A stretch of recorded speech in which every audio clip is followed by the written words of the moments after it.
do you have in critical thinking? So in critical thinking, we've had a lot of analysis over the last few weeks, so I thought I'd talk about 3 things to consider when receiving new information.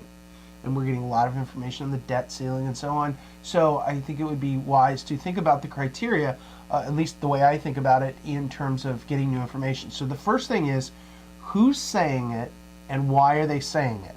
So you notice I use the Financial Times, The Economist a lot. I use them as a really good source because I want to know who's saying it and what their bias might be. But there are other biases out there and other news sources out there. There's a lot of blogs, there's a lot of advertising, there's a lot of, especially like late night TV, they're biased, right? I mean, they're just selling you stuff. So when you think about what information's coming in, who's saying it and what are they trying to get you to believe and what are they trying to basically sell you? Ah, they're all salesmen. Well, kinda. I mean, they're selling their point of view. Certainly politicians, it's obvious a politician's selling you their point of view. Yes, they are. Absolutely. Well, some of the pundits on TV are selling their point of view for their political parties or their persuasions or their special interests. They've got special interests on a cause or a group that they're pushing for. Obviously, lobbyists have their special interest, but also investment people have their special interest. They're trying to pump up a stock, they're trying to pump up a market, they're trying to get you to buy into a concept. If anybody's noticed all the people that are selling gold on TV, on the streets, on everything else, they're trying to get you to buy because they already own, so they're pumping up the price.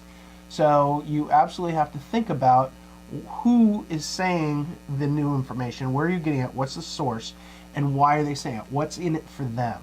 That's the first thing. The second thing is, what are the other points of view? So take the debt ceiling. Some people will say we need to raise the debt ceiling. Other people will say no, we shouldn't raise the debt ceiling.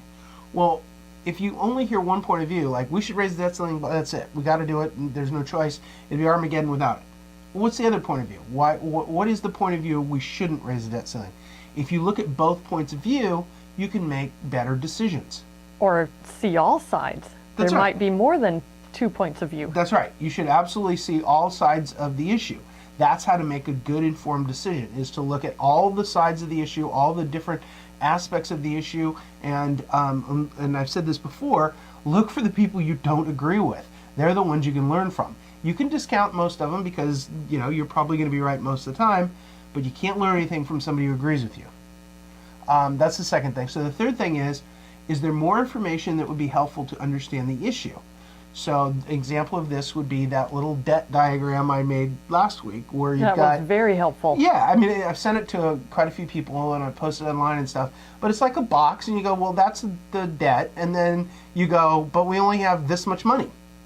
Well, what about this? What about this other stuff? Well, we borrow that much. Oh my God, I didn't know it was so big. And so they talk about, well, let's fix this much of it, you know, just this little bit. Well, doesn't work. Yeah. Too big of a problem. Well, the example was the example last week was if you earn $21,000 a year and you spend $37,000 a year and you're talking about spending $36,000 a year, are you really solving your problem? Not really. But it sounds like, hey, I saved $1,000 this year. No, you didn't solve your problem. You're deeper in debt than that. Well, as you always say, evidence ends all argument. That's right. Evidence ends argument. Look for more evidence. And what's your takeaway? So the takeaway is when reading or listening to the media, it's a mistake to take what they say at face value. A better course of action is to critically think about the information and question it. Find their point of view. Look for other points of view and more information before you decide anything.